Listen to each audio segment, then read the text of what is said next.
votre magazine avec April Moto. Plus d'infos sur aprilmoto.com. Salut les motards, le repère est au Pérou, à l'invitation de CF Moto pour le CF Moto Ride Adventure, avec des 700 MT sur 9 jours et 2500 km de route et de piste, de Arequipa à Lima en passant par Cusco. A tout de suite.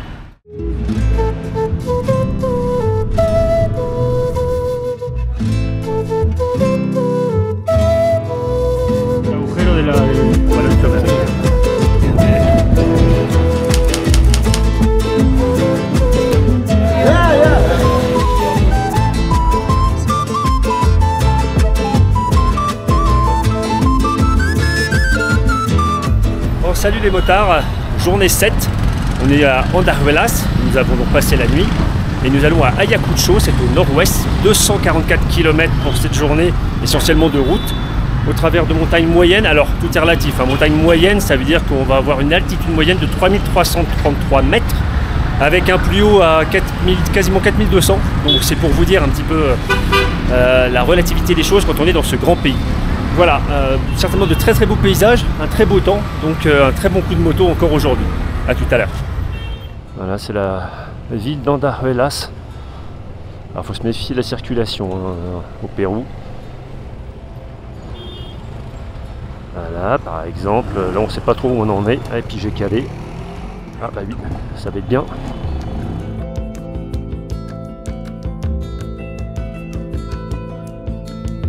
Et voilà.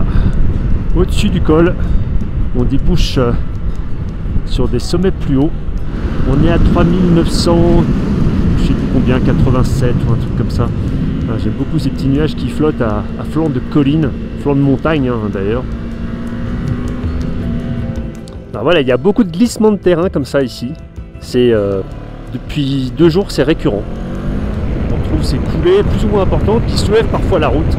Ou une route qui s'écroule. Hier on a eu une faille comme ça au milieu et ça a soulevé la route carrément. C'est même pas que ça la recouvre, c'est que ça soulève le bitume.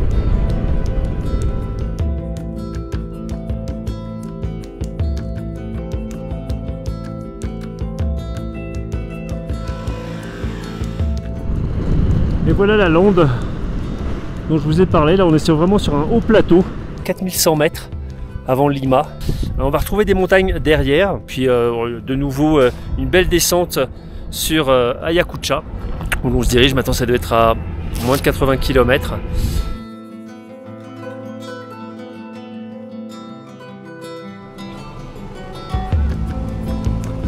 Alors Ayacucho c'est un petit peu comme San Francisco. Ça monte, alors là c'est rien. On en a fait une tout à l'heure. J'ai pas eu la présence d'esprit d'allumer la caméra. Et surtout je voulais pas m'arrêter parce que pour repartir sur ces dalles là je suis pas certain quoi, tellement c'était pentu.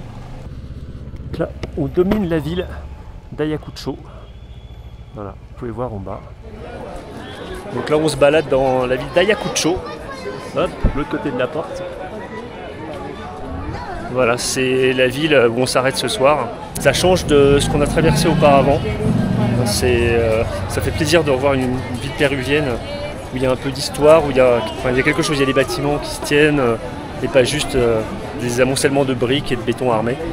C'est une bonne chose. Bon alors je suis dans une halle là, c'est le marché local. Alors ça, a priori, ce sont des cochons d'Inde qu'on appelle ici koi et c'est ça qu'on mange. Enfin, du moins eux ils en mangent, moi j'ai pas testé mais on aurait pu. À mon avis ceux qu'on mange sont plus gros, ils sont là-bas.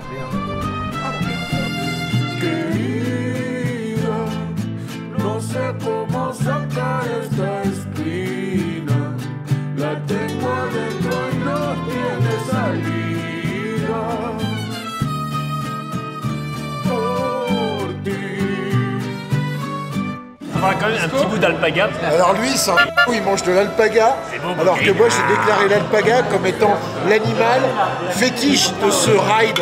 Ça, je suis pas content.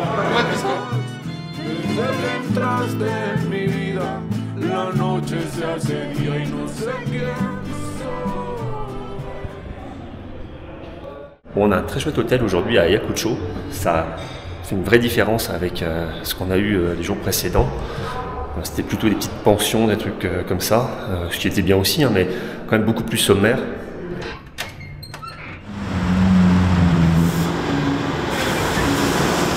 On va désormais se diriger vers Huancayo, qui est l'étape de ce soir.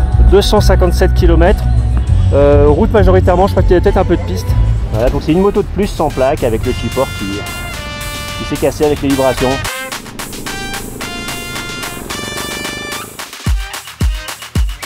Et nous quittons Ayacucho.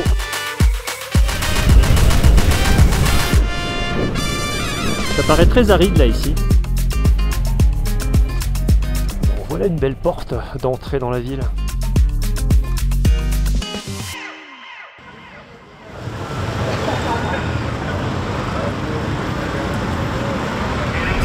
Ah ouais, c'est génial. Oh. Voilà. Merci pour la balade, Axel. Ouais, en plus c'est gratuit, c'est moi qui t'invite. Cool. Un petit tour de Torito. Génial.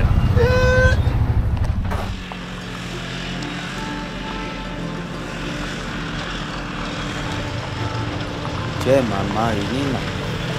Tula la pa. Papa na. Lana. Tula.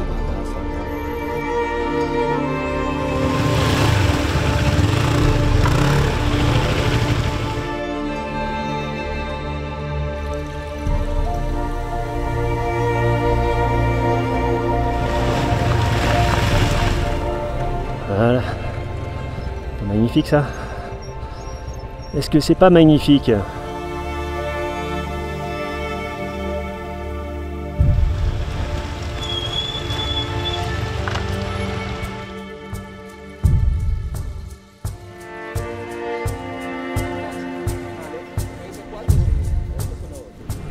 C'est comme si on pénétrait dans le désert là.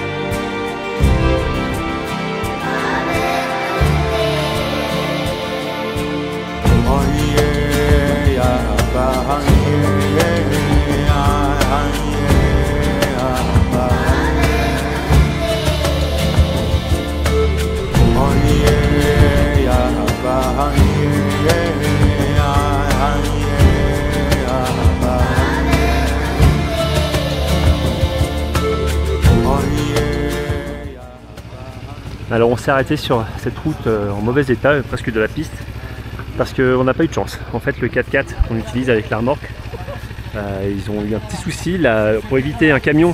La remorque a finalement versé dans le bas-côté avec la moto qui est la première devant ici. Par contre la moto on va essayer de l'enlever et puis la faire rouler avec quelqu'un d'autre. Et le problème c'est qu'elle a un radiateur percé, donc il va falloir boucher la fuite. Percé en étant sur la remorque. Ouais, elle a été percée. Le radiateur a été percé. En fait, elle était nickel la meule. Le problème, c'est que le 4x4 a dû envoyer un gravier. Pourtant, il a des grosses bavettes, mais et donc c'est venu taper. C'est venu taper là. On va aller voir. Ah, là, on voit le choc. Le radiateur. Donc la solution, c'est de mettre de la poudre de piment dans l'orifice. ¿Para qué se pimentón, Eric? Pimentón cuando Tampoco no salga por el agujero del... ¿Para qué sellar? Va a sellar. Eh bien, vous voyez, la suite elle est quasiment plus là. Voilà, la cuisine mécanique locale, ça fait des merveilles. Donc vous le saurez, si vous ne le saviez pas encore, le piment, ça fonctionne pour boucher les trous dans les radiateurs. Voilà, on rejoint la rivière dans le fond.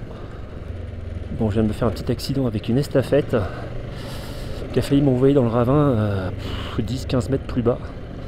C'était chaud. Ils ont été très prévenants les gars, ils sont venus me voir pour voir si tout allait bien. C'était cool. Heureusement j'étais pas complètement sur le côté du véhicule, sinon c'était fini.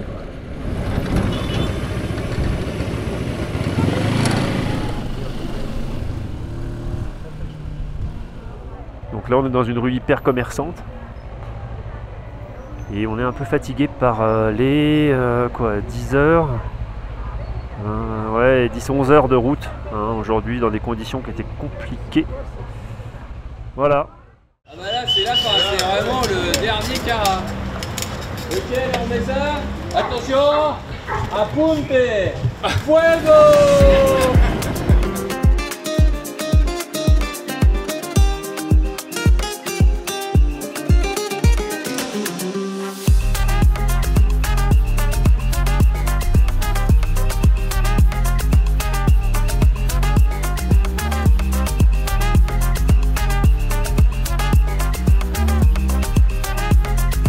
arrivé au col du Ticlio, 4818 mètres, ce qui veut dire que je suis plus haut que le Mont Blanc à l'heure actuelle.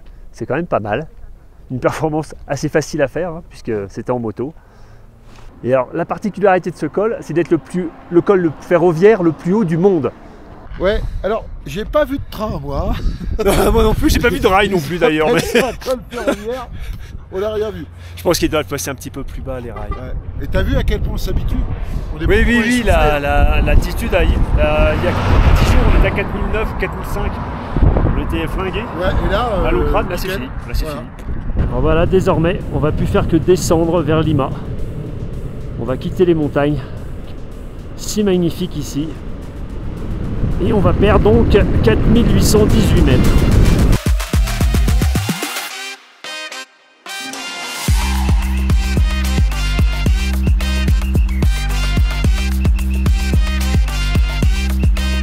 Donc là, c'est l'accès à Lima. En gros, c'est la 6, la 1, la 4. Ouais, c'est ça.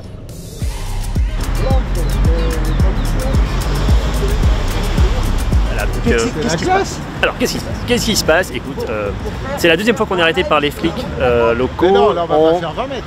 200 mètres, je pense. Alors la première fois c'était très rapide, on leur a expliqué qu'on était Je croyais des que journalistes c'était français, genre, qu'on allait faire des photos, Lima, etc. Les mecs très cool, ils ont assez vite compris. Là c'est plus compliqué parce qu'on n'a pas le droit d'aller sur cette autoroute qui est interdite aux motards parce que c'est dangereux. C'est comme ça. Et pour que ce soit moins dangereux, on va quand même y aller mais avec un motard de la police. Comme ça ce sera moins dangereux. Les mecs ils vont pas nous dire non. Et, si j'ai bien tout compris c'est ça. Voilà.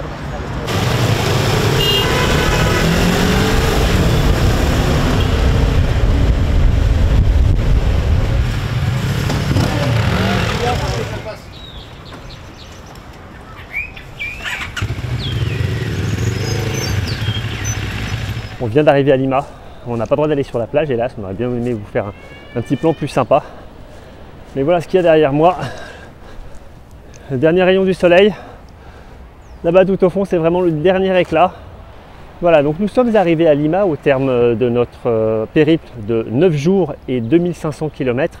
C'était aussi la fin en fait du périple de CF Moto Ride Adventure qui avait commencé en Argentine, et donc il y a 30 jours. Argentine, Chili et ensuite donc Pérou. On déplore aucune panne, aucune casse en fait de ces machines, ce qui est étonnant puisque c'est absolument pas conçu pour faire ce qu'on leur a fait faire. C'est l'effronté. C'est une moto qui se permet des choses alors que finalement on l'attendait pas à ce niveau-là. Voilà donc la fin de notre périple ici à Lima. Depuis que j'ai quitté Arequipa via Cusco, on a eu vraiment des paysages extraordinaires ici au Pérou. C'est une destination assez fabuleuse pour qui aime les grands espaces. Il y a vraiment une notion d'échelle de hauteur, de largeur qui est complètement différente de ce qu'on connaît en Europe. Et c'est aussi certainement ça qui contribue au caractère extraordinaire de cette destination. Merci de nous avoir suivis. À très bientôt. Ciao.